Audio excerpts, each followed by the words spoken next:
Hi, everybody. Today's Monday, October 20th, 2025, and our brother, Larry Johnson, is here with us from Moscow. How's it going, Larry? You're breaking the Hey, code. hey, what's with your shirt? Come on. If I'm wearing a suit and tie, you got to wear one. No, I'm glad to see you're looking relaxed and stylish. Just a warning to viewers: Professor Morandi will show up in a shirt. He'll put some competition on you. I made sure of that. Great. Larry, let's start. I want to start with the case of Middle East with Israel. Uh-huh. Israelis attacked Gaza more than 120, bombs, aerial bombs. And it seems that Israeli media reports that following the resumption of Israeli military operation in Gaza, the courts have postponed Netanyahu's court testimony. That should have been held this week, Larry. Yeah, yeah. And what's going on with these new attacks in Gaza, Larry? You mean the peace process is not working? That the 3,000 year solution to the Gaza problem didn't take? Oh my God! Thank God I was sitting down. I might have passed out from the shock. Okay, enough of my sarcasm. You know, I said last week that this was a bogus show. Uh, as soon as they got the living hostages released, Israel was going to start up again. Well, guess what? Israel started up again, looking for any excuse. Um, they're complaining, "Oh, you're not returning all the dead bodies." Well, that's because they're buried under tons of rubble created by the Zionists who bombed the hell out of Gaza. So, this they're going to they've shut down supplies going in. Starvation's going to continue, and the rest of the world's going to, sit on their hands and do nothing. And the genocide of the Palestinians will continue, unfortunately. Donald Trump, he was talking about Hamas killing civilians and people in Gaza. It seems that he was talking about those people who were somehow fighting for Israel, these Yeah. ISIS, these gangs. Who are these people? What do we know about them? Well, what we know is that they too are some radical extremists, but they were co-opted, paid for by Israel. In this, in the same way that Israel cooperated with ISIS in Syria, with Al Jalani, now known as Al Shara. Um, and Israel's Israel's not had any strict standard about dealing with Islamic extremists. They'll deal with them, and they can offer them money. And I'm sure these people, they were well compensated, and they were promised, "Hey, we'll keep you alive." And Hamas seeking retribution. Again, people are surprised, shocked by this. So it's just, Israel's looking for an excuse to go back in and destroy the Palestinians. Witkoff and Jared Kushner supposedly are flying over to work on disarming Hamas. Hamas is not going to disarm. They're not suicidal. So they're going to continue fighting as long as they can. And, both Palestinians and Zionists will continue to die. Have you watched the 60 Minutes, the interview they had with Steve Witkoff together with Jared Kushner? No, I have not. I saw it popped up, but The I have. tone, Larry, the overall tone of the interview is so positive. You feel that there's so much hopeful. These two, they're so much hopeful about the future of the deal that they've done it. They feel that it would work. It seems to me, Larry, with the new attacks, it seems to me that the whole plan is to somehow tamp down the pressure on Netanyahu. Mhm. They help him a lot with with the prisoners getting back to Israel. Was that the case? Do you feel the same way, or they're gonna do something? They have some. So, is there any sort of leverage after all, Larry? Because after this peace plan, many people are arguing that Donald Trump is showing some sort of leverage on Netanyahu. Is that the case? No, no. Uh, he can tell Netanyahu. All he had to do is tell Netanyahu, not one single bomb. Do not drop a bomb on any place in Gaza, or we're cutting off all aid. He's not going to do that. He's bought and paid for. They're completely compromised by the Zionists. So, uh, you know, they will continue. And is there anything for those people, those countries who have signed the agreement to do about it, or it's all about the United States doing something separately? Oh, the you mean all those other countries that were sitting behind Trump at Sharm el Yeah. Sheikh? Like I said at the time, this was like being invited to a wedding, and but there wasn't a bride and groom. Israel didn't attend, and the Palestinians didn't attend, but all the other guests sat there. So they were returning my laundry. Yeah. So I sorry, I was on the phone. But Huh. no, they're um, I talked today with a journalist um, here in Russia, young guy named Abbas, um, and he's part Syrian, but he's born in Russia, um, and it conceded that you could have India, Russia, and China together could put enough pressure on Israel to make it stop the genocide, but for their own internal political reasons, they won't do it. So here we're left with, the United States can stop it in a heartbeat, absolutely, but again, they won't do it. So this genocide is going to continue, and Donald Trump he'll move on to something else. Maybe he'll try to tout his greatest peace plan for Ukraine and Russia as his next bit of theater. Jared Kushner was asked by the interviewer, and in this interview, he was asked if how did she find the situation in Gaza, because he visited Gaza before breaking the deal between the two, and he said it felt something like a nuclear bomb, Yeah, being there and devastating and destroying everything. made possible by who? Oh yeah, that'd be the United States by Joe Biden and now Donald Trump. Yeah, devastating like a nuclear bomb, and we are collaborators in that. Then he said that then he was asked if it felt like a genocide. He said, no, no, not at all. And Steve Witkoff came in and said, absolutely not. What is Yeah, that, those Larry? those those Palestinians love having bombs dropped on them, man. They love not having a home, living in tents that get set on fire. What are you talking about? Shame on them. I mean, it's despicable. But what do you expect? This level of dishonesty. A couple of real estate brokers, you know, the, they've got blood on their hands. They're complicit now, and they want to pretend that everything's hunky dory in Gaza land. Yeah. Who are they protecting, Larry? The Trump administration? Is it Netanyahu? Is it Israel? Because if, after all, with all that said, if you are pro Israel, if you want to support Israel, you know that what's going on with these attacks are not going to help Israel, are not going to benefit Israel in a long run. Yeah. No, look, Nima, this isn't about Israel. This is about Zionism. Those are two different things. Israel as a political entity, in theory, could exist within the boundaries that were established in 1948.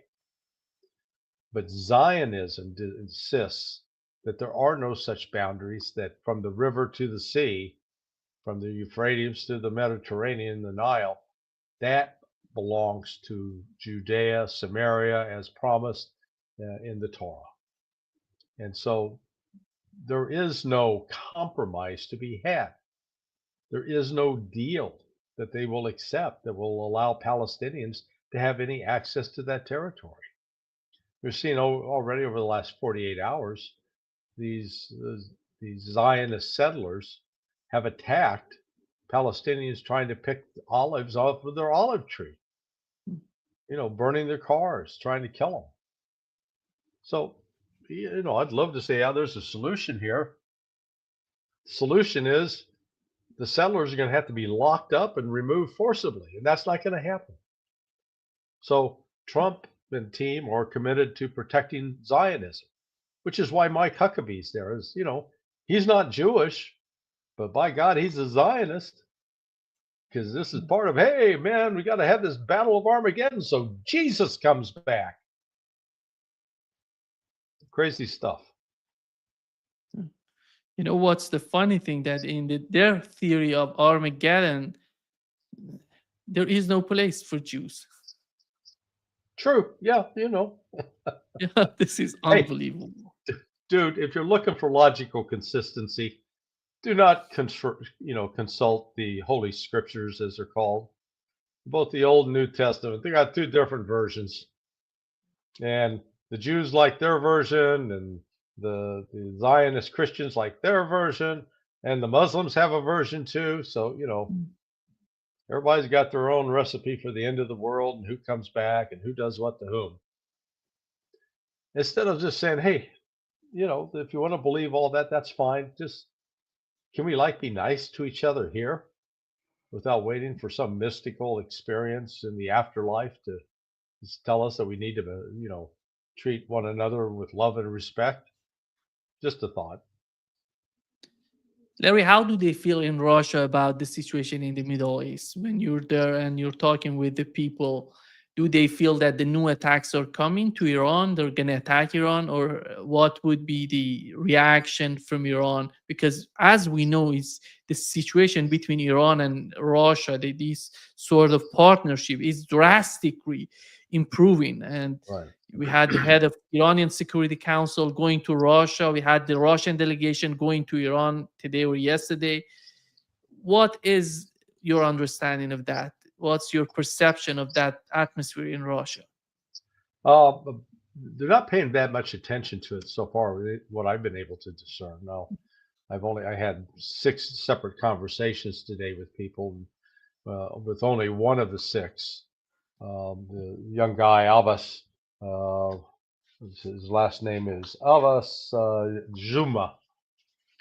So he's a radio journalist on Pravda, and he's talking about it, but he's about the only one. There's just more preoccupation and focus on Ukraine and the special military operation. Yeah. They didn't talk about the nature of the talks that between the Iranian Security Council, the head of Iranian Security No, Council, and Russia. no, Nothing of that sort came out. no. And, I haven't been able to peruse the media here, so maybe something did. I just haven't seen it yet. I was yeah. caught up with all these different interviews, but what is just the fact that the Iranians are there meeting with senior Pentagon, Kremlin officials, that tells you everything you need to know. That Iran is now firmly embedded with the Russians and with the Chinese. So that's going to give both Israel and the United States pause before restarting any renewed attacks on Iran. I think what's going on with Trump's so-called peace deal in Gaza and Palestine between Israelis and Palestinians, it's is an important sign for Russians to look at it. So what's going on? What would be the outcome of any deal with the United States, Larry? Well, they were excluded. Remember, at Sharm el Sheikh, no Russians, no Chinese, and no Mohammed bin Salman either. So this was all a Donald Trump show, and as such, the Russians, they're not invested in it. It's not their ball game. It's not their plan. And they didn't do anything to make it happen. How you talk with many, you mentioned before coming to live, you mentioned you talk with some important military commanders in Russia. Yeah. How do they feel about the battlefield, Larry? Oh, very good. Um, I've met with three uh, different people that are, one's like in charge of a military think tank. He was uh, in the Russian army, and then with uh, General Abdi Alauddin uh, last night, and then another general today, Gurulov, and I lay This out. this commander Alodinov was the guy who was in charge of the Kursk region, the battle in the Kursk region. Correct. He's the one that came up with that operation that they climbed into a gas line big enough to crawl 13 to 15 kilometers, Mm. popped up out of it, and then attacked and destroyed the Ukrainian forces in Suja. So um, the war has clearly entered a new phase. The Russians are pressing attacks all along the line of contact from north to south, from Kherson in the north all the way to Zaporizhia in the south. That um, the Ukrainians are increasingly in desperate situation to try to hold them back. And this differs from what happened 2 years ago. 2 years ago, you would see Russian forces concentrated in one area. Like I think the first was Bakhmut, followed the second year by Avdiivka, or maybe I got them backwards. But they weren't at two or three locations fighting Yeah, at once. Bakhmut and Avdiivka. Yeah. Now they are, and they've got Pokrovsk surrounded, Kramatorsk. They've just Russia's moving. They're fighting in Dnipropetrovsk. They're fighting in Zaporizhia. So it's significant. Yeah. Larry, Russia today, what do they talk? What is the atmosphere about the situation, the meeting between Donald Trump and Zelensky? Because the meeting, after all, you're looking at the reports on Financial Times, they're talking about Trump putting a lot of pressure on Zelensky. Yeah. And I don't know if that has anything to do with the reality, because after Well, all, you look at the meeting, it was all about Tomahawk missiles. So what's beyond the Tomahawk missiles? What well, is? actually, one of my meetings, one of my interviews, was with the former prime minister of Ukraine. He was the prime minister from 2010 to 2014. Wonderful gentleman. And look, when Trump and Zelensky meet. Oh, wait a second. Hang on for a second. Okay, Someone's at the door. Stand by. okay, yeah, Larry gonna be back. Just a second. Good. Thank you.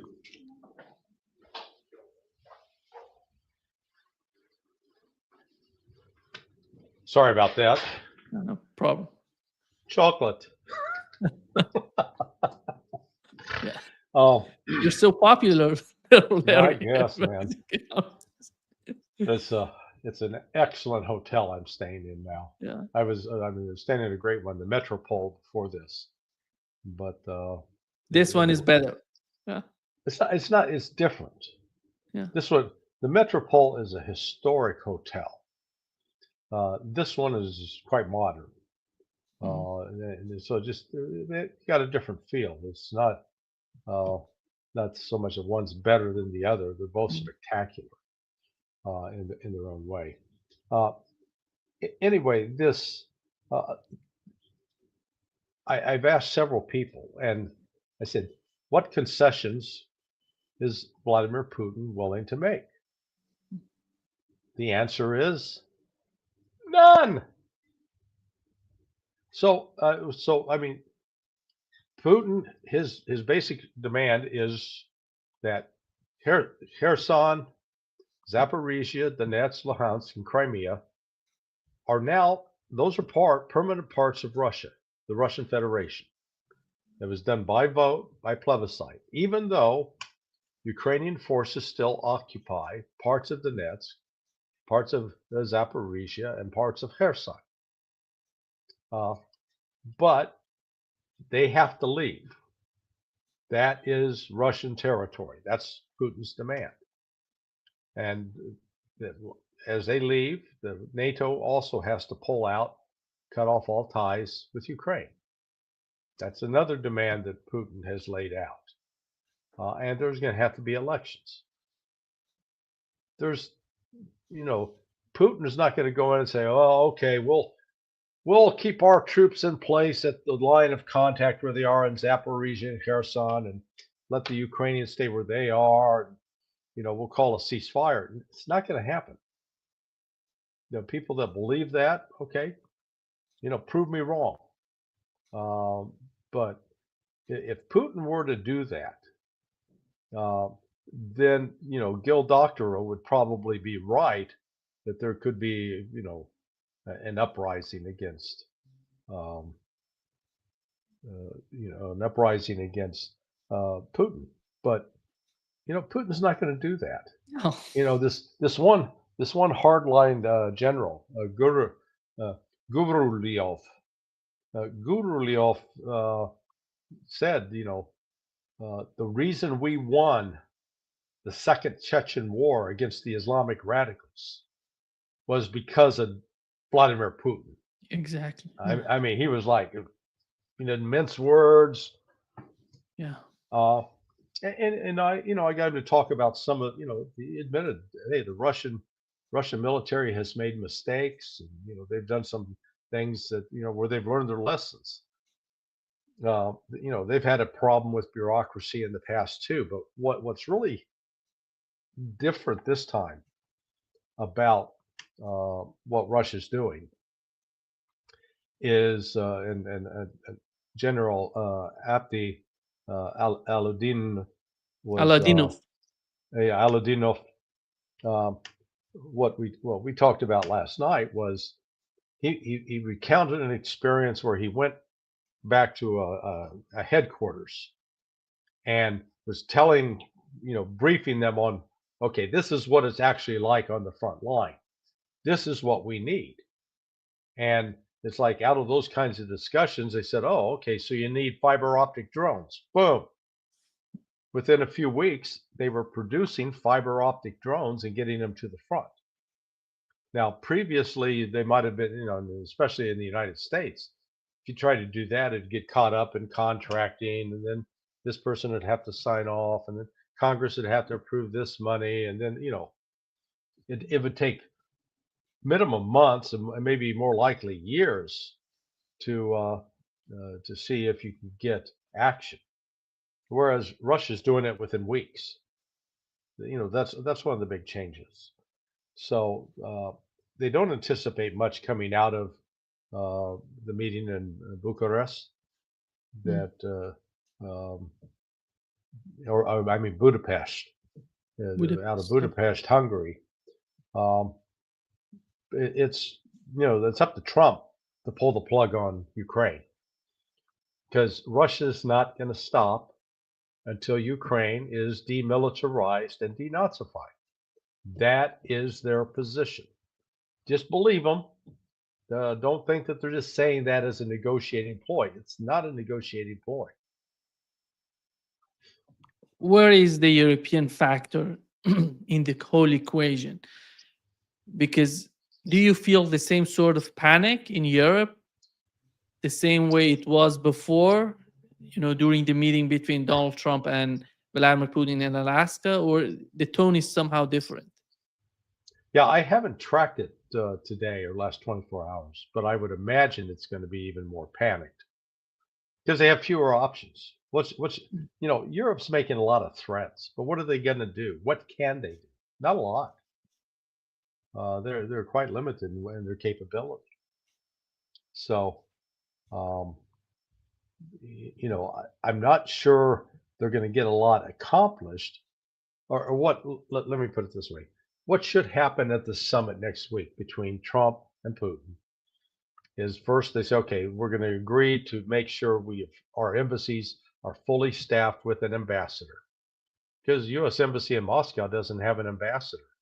It's it's, I'm near the U.S. embassy right now. Uh, the Russians want to have their own ambassador approved in Washington. Then opening direct flights between Russia, particularly St. Petersburg, Moscow, Sochi, and the United States. Get back to where you can travel. Americans could travel there. Uh, it is, what I'm participating in this week was sponsored by the International Unity Club. Uh, they want me to talk to as many different Russians as possible without any constraints. They don't say, oh, you can only discuss this, or you can only discuss that. I mean, hell, tomorrow I'm also meeting with the current head of the Communist Party of the Russian Federation. Gennady Zukharov, I think is his name. He's still an opposition political figure. Oh wait, I thought there were no opposition political parties in this authoritarian state of Russia. I mean, just goes to show. Uh, and he's still convinced that socialism and communism is the best way forward for Russia. But he's in agreement with Putin's policy of the fight against the West, because the West is viewed as a threat, an existential threat to Russia. Uh, but like I said, I'm going to meet with probably uh, by the time it's done with over 30 different prominent Russian political leaders, business leaders, military leaders. I've done 3 generals yesterday. Um, I've done the head of there's actually a head of the Georgian party that's based here in Moscow. Great guy.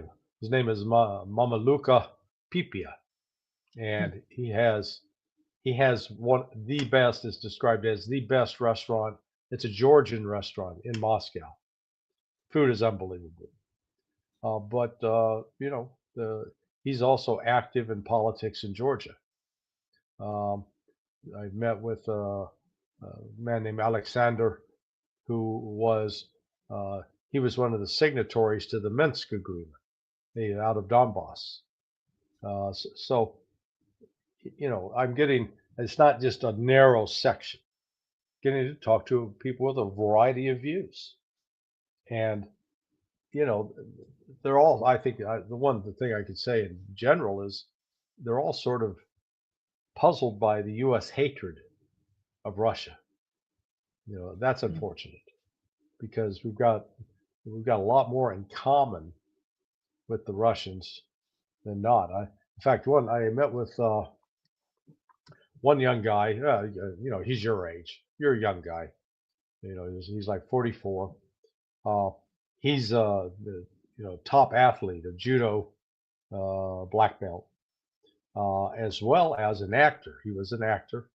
Started in a couple of movies, but he's now a member of the Duma. And what's his thing? His thing is pushing to ban cigarettes, particularly for kids. He's big on the health kick, and there was another one who I dealt with who was against these globalists. That's his thing. So the Russians are like people anywhere, which they hold different political views. They have different passions and causes. The one guy that was the judo expert, uh, I asked about his if he had any religious upbringing. He said no. He said my parents are communists. We didn't believe in God. So okay, but he said they still raised me with a moral value about right and wrong, and you know, and he's living it in his life. You can see it. He's made a priority of working with youth groups. Uh, that last guy I mentioned to you, Abbas, uh, he has set up a charitable foundation that works with wounded veterans out of the special military operation. So like I said, they're just uh, Is that dictatorship in Russia? That's why you have a variety of. yeah. Hey, it's a diverse place, and all this nonsense that Russia's on the verge of collapse and its economy's in the toilet. It's just a lie. It's a pure lie. Oh, Russia's got major gas lines because Ukraine has taken out the refineries. Yeah, Ukraine's damaged some refineries, and Russia's still producing gasoline and diesel, and there are no gas lines, at least here in Moscow. Now, I don't know about other parts in the country, but at least here in Moscow, having all you see is massive traffic jams from too many damn cars in the street. I'll tell you that much. Yeah, it seems that Donald Trump is receiving false intelligence.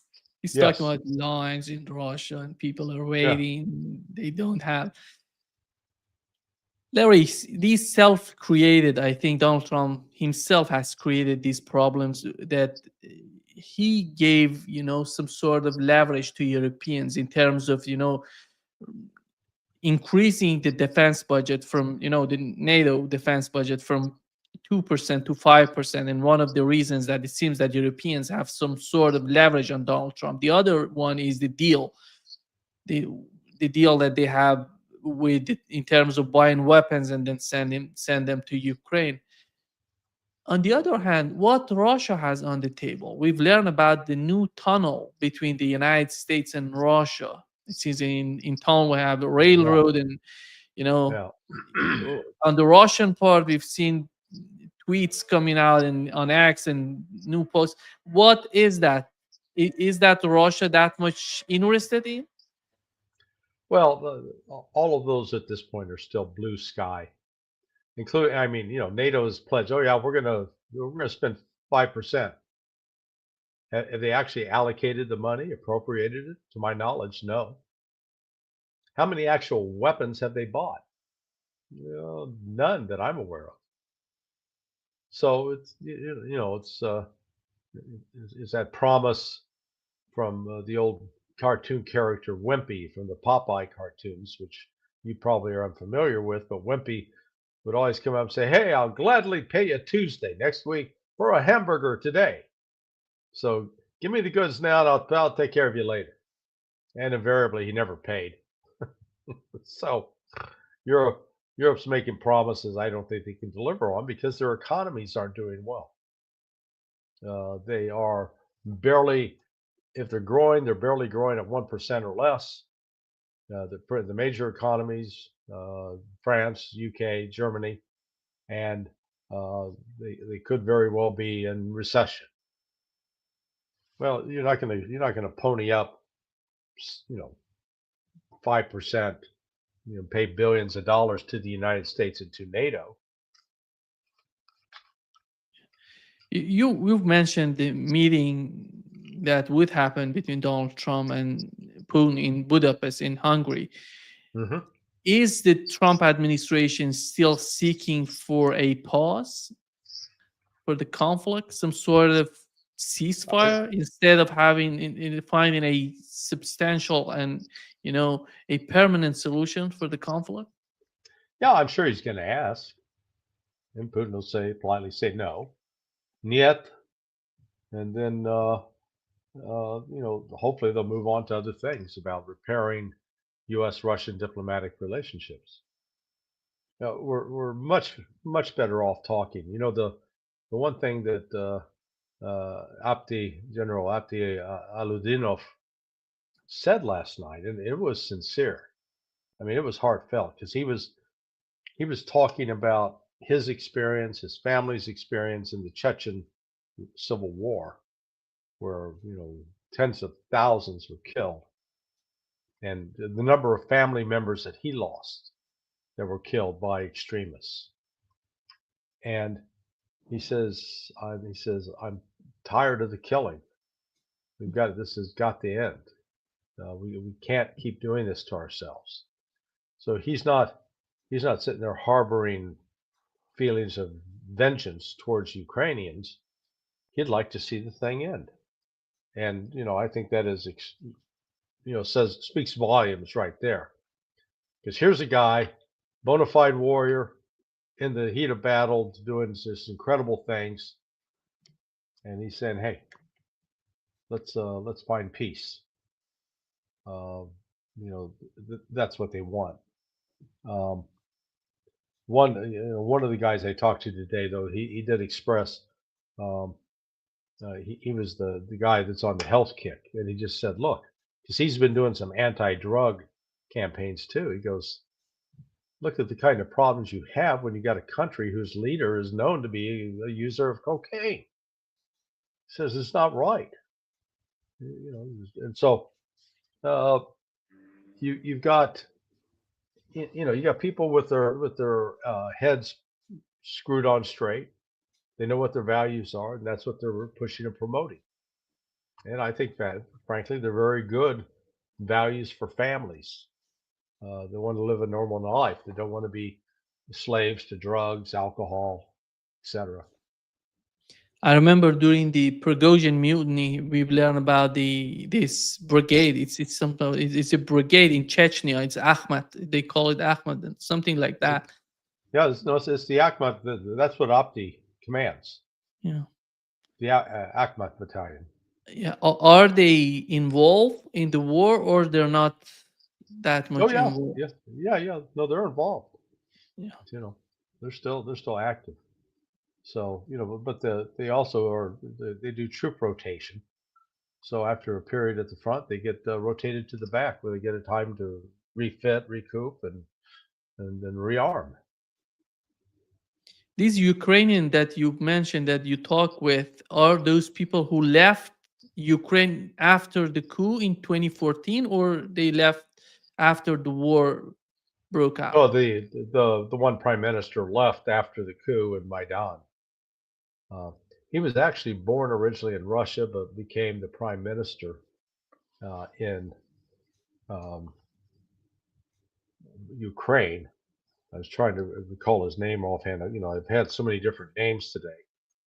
Now, let me see. Stand by. I will tell you in heartbeat. I think it was Azarov. Yeah, uh, Nikolai Yanovich Azarov. Yeah. He served as prime minister of Ukraine from 2010 to 2014. He's People's Deputy of Ukraine in several convocations. Holds a Doctor of Geological Mineralogical Science degree. Sort of sounds like you, right? And is a professor. And he's resided in Russia since 2014. And he's co-chair of the International Unity Club. So that's sponsoring my trip over here. How do they feel about Ukraine and the people in Ukraine? Do they see Ukrainians being radicalized by Zelensky and his administration, or they see some sort of hope within the Ukrainian society that could bring, this sort of mutual understanding between Russians and Ukrainians? Well, as he pointed out in our conversation, he said, in 2010, the population of Ukraine was 57 million. Oh, He said today, population is 20 million. wow. You've lost more than half the population. And I pointed out to him, I said, I've got anecdotal evidence to support your claim. Uh, my dentist, where I live in Florida, he's comes from Ukraine. Came out 4 or 5 years ago. I had a refrigerator repaired the other day. He was Ukrainian. So yeah, a lot of the Ukrainians they're getting the hell out because they don't want to go to the front line and be turned into cannon fodder. So yeah, Ukraine doesn't have a future right now.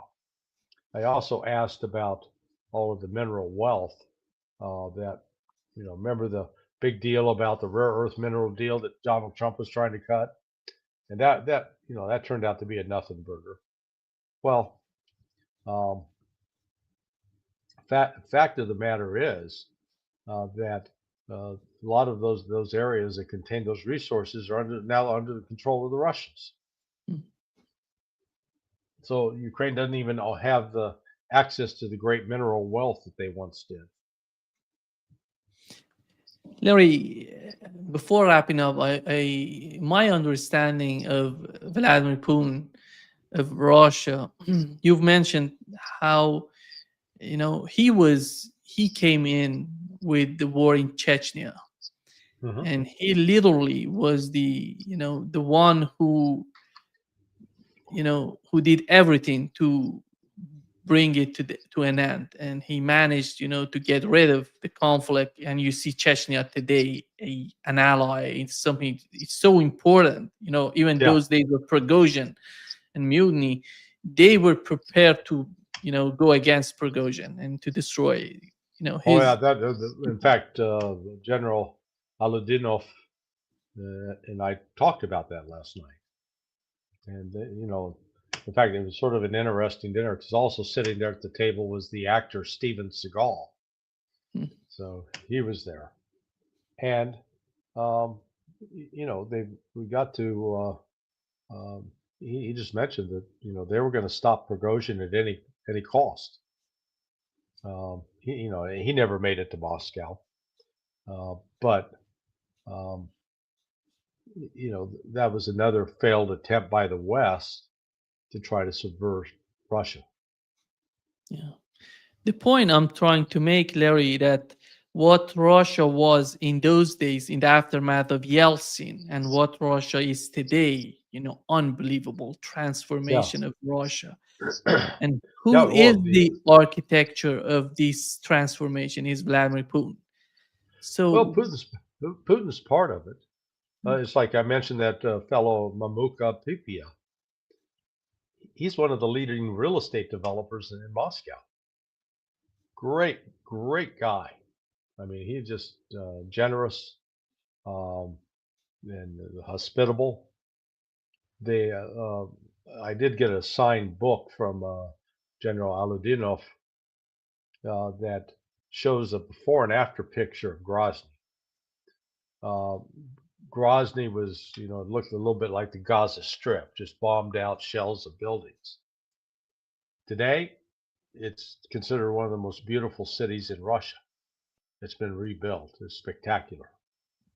So that's they don't live in the past and you know complain. They look to the future and they build.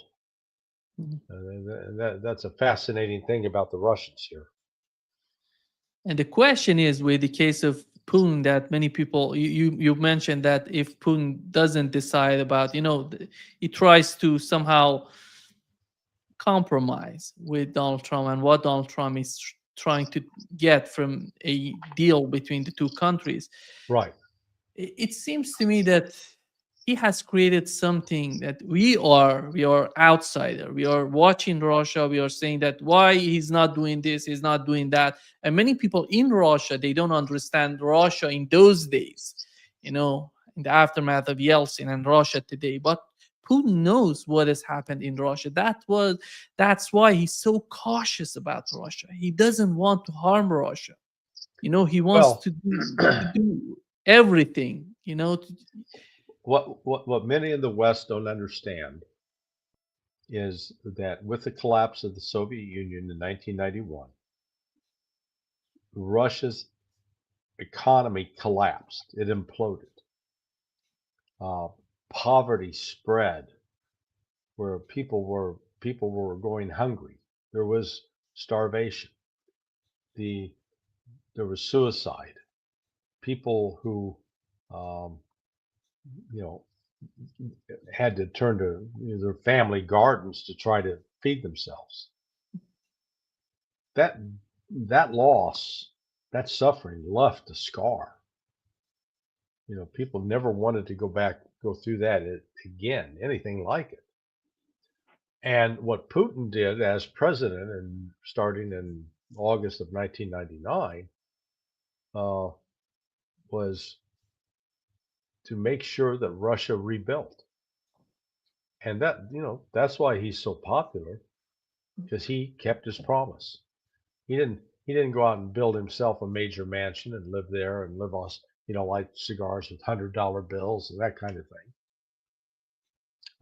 He actually continued to live a pretty modest life, and but he got the city rebuilt, and not just Moscow, other cities as well, and raised the living standards of the people. And they love him for it. Yeah. Thank you so much, Larry, for being with us today. Hey, my pleasure. Maybe we'll have some Great good news pleasure to as always. report at the end of the week. And Yeah. yes, I will still not be in my traditional shirt, so you're just going to have to continue to kick my ass on that front. Great pleasure, Larry. Have All right, fun my there. friend. Take See care. you. Bye bye. Take care. Bye bye.